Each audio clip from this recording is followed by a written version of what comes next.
Sepanjang 2017, indeks harga saham gabungan meroket sekitar 29 ataupun 20% dibanding akhir Desember 2016. Dan hanya dalam sepekan kemarin, indeks harga saham gabungan atau IHSG sudah jatuh sekitar 7%. Benda raksasa teknologi asal Amerika Serikat harus kehilangan valuasi hingga lebih dari 1 triliun dolar Amerika atau setara 14.500 triliun rupiah.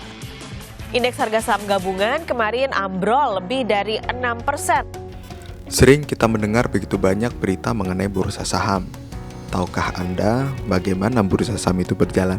Bursa saham menjadi salah satu indikator utama pertumbuhan ekonomi suatu negara. Sebenarnya, bursa saham telah hadir jauh sebelum Indonesia merdeka. Bursa saham telah hadir sejak zaman kolonial Belanda, atau tepatnya pada tahun 1912 di Batavia. Bursa saham waktu itu didirikan oleh pemerintah Hindia Belanda untuk kepentingan pemerintahan kolonial atau VOC. Meskipun sudah lama berdiri, namun bursa saham di Indonesia tidak berjalan sesuai dengan yang diharapkan. Beberapa periode bursa saham sempat mengalami vakum dan kemunduran, seperti yang disebabkan oleh Perang Dunia I dan II serta perpindahan pemerintahan dari era penjajahan ke Republik Indonesia.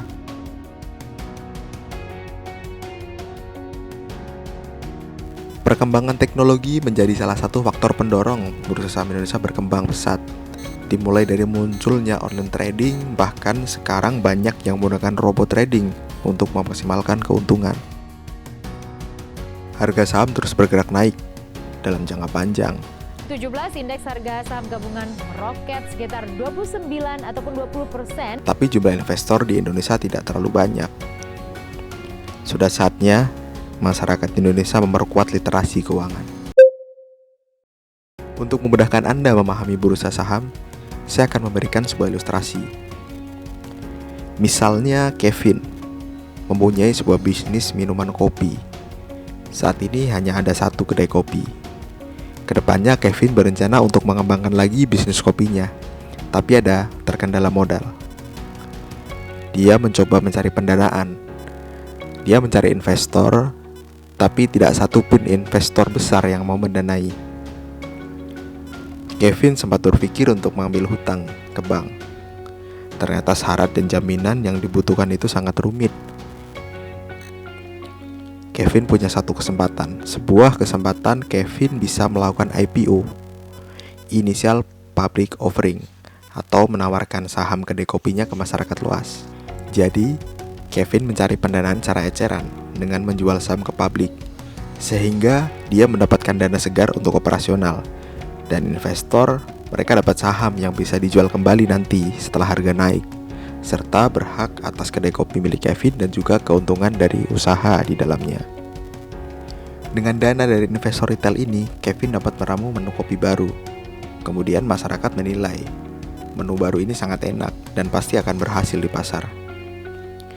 Bahkan Andin, yang pada waktu IPO dia tidak membeli saham Kevin.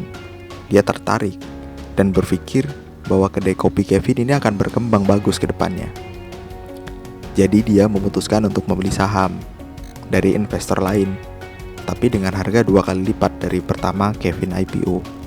Seperti itu yang terjadi di bursa saham yang Anda lihat setiap harinya, dan itu terjadi banyak sekali transaksi dalam sehari dan dalam waktu yang sangat cepat.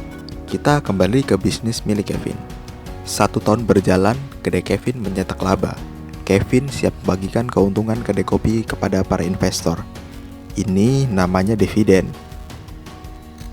Kevin berhak untuk tidak membagikan dividen. Tapi, kalau ingin mendapatkan nilai positif dari investor, saya rasa memberikan dividen itu adalah pilihan yang terbaik.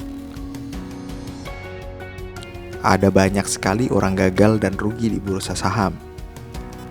Tapi tidak sedikit yang meraup jutaan, miliaran, bahkan triliunan rupiah dari bursa saham. Ada banyak nama yang tidak bisa kita sebut satu persatu. Tapi beberapa orang ini bisa dibilang sukses di bisnis saham ini. COVID-19 saat ini telah melanda seluruh dunia. Ini sangat berdampak pada ekonomi, termasuk di dalamnya bursa saham. Bagaimana kalau bursa saham kolaps?